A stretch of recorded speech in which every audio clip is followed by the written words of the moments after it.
আসসালামু আলাইকুম। স্বাগত জানাচ্ছি আরেকটি রেসিপি দেখার জন্য। আজকে একটি সহজ কিন্তু ভীষণ মজার একটি রেসিপি নিয়ে আসলাম।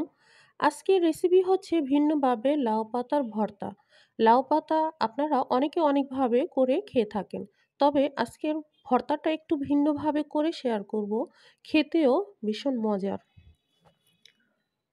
প্রথমে আমি লাউ পাতাগুলো ছোট ছোট টুকরো করে কেটে পানি দিয়ে ধুয়ে পরিষ্কার করে নিয়েছি। এখন চুলায় একটি প্যান বসিয়ে দিয়ে দিচ্ছি লাউ পাতা আর দিয়ে দিব 2 টুকরো মাছ। এখানে আমি কাতলা মাছ নিয়েছি। আপনারা চাইলে যে কোনো মাছ দিয়ে করতে পারেন বা টাকি মাছ দিয়েও করতে পারেন।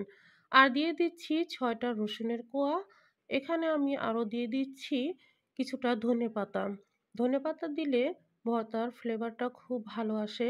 আর দিয়ে দিব কাঁচামরিচ। কাঁচামরিচটা আপনারা কম বেশি করে নিতে পারেন। দিয়ে দিচ্ছি স্বাদ অনুযায়ী লবণ। সবকিছু উপকরণ এখন আমি ঢাকনা দিয়ে ঢেকে ভালোভাবে সিদ্ধ করে নেব।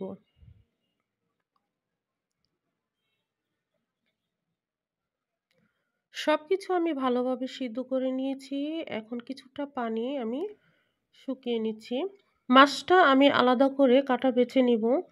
আর বাকি যে উপকরণ আছে এগুলো আমি ব্লেন্ড করে নিব। আপনারা চাইলে পাটায় বেটে নিতে পারেন। যাদের ব্লেন্ড নেই তারা পাটায় বেটে নেবেন। মাছটা আমি ঠিক এভাবে কাটা বেছে নিয়েছি। আর বাকি উপকরণগুলো আমি ব্লেন্ড করে নিয়েছি। এখন চুলায় একটি প্যান বসিয়ে দিয়ে দিচ্ছি সরিষার তেল। ভর্তাটা সাধারণত সরিষার তেল দিয়ে করা হয়। আর দিয়ে দিচ্ছি 4-5টা শুকনো মরিচ আমি ছোট ছোট টুকরা করে নিয়েছি। আর দিয়ে দিচ্ছি রসুন কুচি, পেঁয়াজ কুচি। এখন সবগুলো উপকরণ আমি ব্রাউন কালার করে ভেজে নিব। এভাবে ভর্তা করলে আপনার ভর্তাটা বেশিক্ষণ বাহিরে রেখে খেতে পারবেন। ভর্তাটা সহজে নষ্ট হবে না আর ভর্তার টেস্টটা খুবই খুবই ভালো আসে। এখন দিয়ে দিচ্ছি ব্লেন্ড করে রাখা শাক আর কাটা বাছা মাছ দিয়ে আমি ভালোভাবে ফ্রাই করে দিচ্ছি।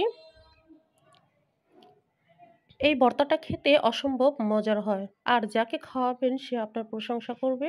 আমি যখন বাসায় বানিয়ে আমার পরিবারের লোকদেরকে খাওয়াই তখন তারা খুবই প্রশংসা করে, বলছে যে ভর্তাটা খুবই মজা হয়েছে। ভর্তাটা আমার হয়ে গেছে। এখন চুলার থেকে আমি নামিয়ে একটা বাটিতে ঢেলে নিচ্ছি। আজকের এই ভর্তা রেসিপিটা কেমন হয়েছে কমেন্ট করে জানাবেন। ভালো লাগলে লাইক, শেয়ার এবং সাবস্ক্রাইব করে পাশে থাকবেন। আর বাসায় সবাই করে খাবেন। আল্লাহ হাফেজ।